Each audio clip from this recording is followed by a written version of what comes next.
پاکستانی عدالتوں سے پناہ افغان مہاجرین کی کیا ایک نئی ہوشیاری ہے، یا پھر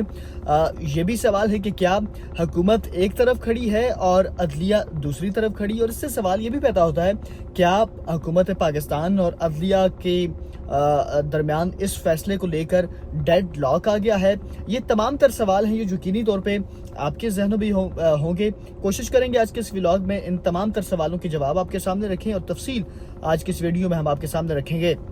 بسم اللہ الرحمن الرحیم۔ السلام علیکم ناظرین، آپ اپنا ڈیجیٹل چینل دیکھ رہے ہیں، میں صدیق اورنگزیب آپ کی خدمت میں حاضر ہوں۔ ناظرین، ویڈیو کا باقاعدہ آغاز کریں گے، لیکن اس سے قبل آپ تمام ناظرین سے گزارش ہے کہ ہمارے یوٹیوب چینل کو سبسکرائب کر لیجیے گا تاکہ آنے والی اپڈیٹس بآسانی آپ لوگوں تک پہنچ سکیں۔ ناظرین، ویڈیو کا باقاعدہ آغاز کرتے ہیں اور بات کرتے ہیں اس معاملے کے اوپر کہ عدالتوں کی جانب سے جو نئی پناہ افغان مہاجرین کو دی گئی ہے، کیا یہ افغان مہاجرین نے ایک نیا ہوشیاری حربہ کھیلا ہے، یا پھر یہ بھی سوال ہے کہ حکومت ایک طرف کھڑی ہے اس فیصلے کو لے کر کہ افغان مہاجرین کا انخلاء ہم نے ہر حال میں یقینی بنانا ہے، اور دوسری جانب عدالتوں جو ہیں وہ اس فیصلے کو لے کر جو obviously افغان مہاجرین ہیں انہوں نے عدالتی طور پہ ایک اس چیز کو سٹے کہہ لیں، ڈیڈ لاک حکومت کا اور عدلیہ کا کہہ لیں۔ یہ تمام تر سوال ہیں، ان سوالوں کے جواب آپ کے سامنے رکھتے ہیں۔ ناظرین، حالیہ عدالتی فیصلے ہم نے دیکھے کہ مختلف ہائی کورٹس میں جو افغان مہاجرین ہیں ان کے حق میں فیصلے دیے گئے، جن میں ان کی ملک بدری کو روکا گیا، یا پھر ان کے جو بنیادی حقوق ہیں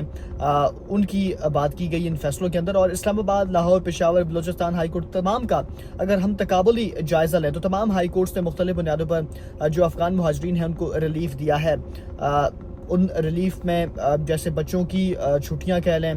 شہریت کہہ لیں، شادی سے شہریت کہہ لیں، یا فوری ملک بدری کی مخالفت اس میں ذکر کیا گیا ہے۔ اور دوسری جانب جو عدالتوں سے رجوع ہے اس کا رجحان اور اس کی وجوہات،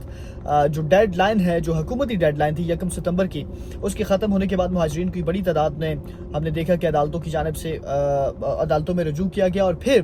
یہ عذر عدالتوں میں پیش کیے گئے کہ جو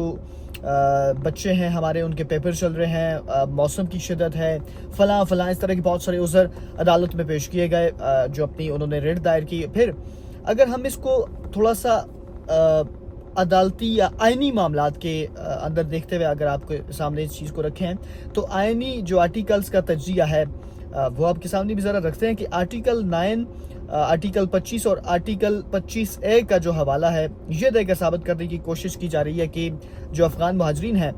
ان کو جو بنیادی حقوق ہیں ان کے وہ حاصل ہیں، اور ساتھ ہی حالانکہ یہ جو حقوق ہوتے ہیں یہ مخصوص شہریوں کے لیے ہوتے ہیں، تو وکلا کا جو کردار ہے اور عدالتی مقدمات کی نوعیت، جو کچھ وکلا ہیں وہ انسانی حقوق کی بنیاد پر جو افغان مہاجرین ہیں ہم نے دیکھا کہ ان کا دفاع کرتے ہمیں نظر آ رہی ہیں، اور قانونی طور پر یہ دلیل کافی ایک طرح سے اگر آئینی طور پہ دیکھیں تو کمزور بھی ہے، اور دوسرا غیر متعلقہ نظر آتی ہے۔ اور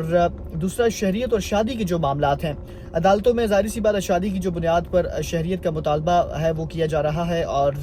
جو سٹیزن شپ ایکٹ ہے 1951 اس کے تحت یہ عمل اتنا سادہ بھی نہیں ہے obviously جتنا اس کو ظاہر کیا جا رہا ہے۔ اور عدالت اور حکومت کا اس میں کردار کی جو تقسیم ہے، مطلب اس کی ڈیڈ لاک کا جو ہم نے ذکر کیا آمنے سامنے ہے، ڈیڈ لاک ہے اس کے اوپر پاکستان کی حکومت کا اور عدلیہ کا۔ پالیسی سازی حکومت ظاہری اس کی ذمہ داری ہے،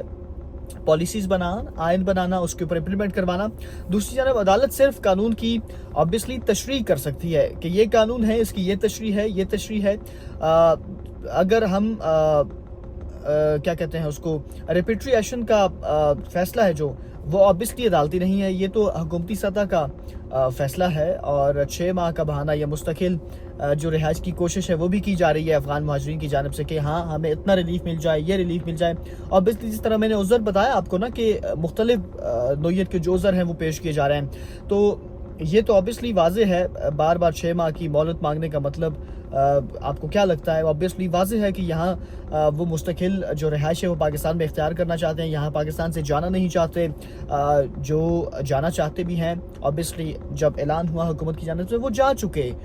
جب پہلی فرصت میں پاکستان کی حکومت کی جانب سے اعلان کیا گیا وہ اپنے ملک چلے گئے، لیکن جنہوں نے نہیں جانا obviously وہ مختلف چیزوں کے عذر ہیں جو ہم نے بھی کچھ بتائے، کچھ obviously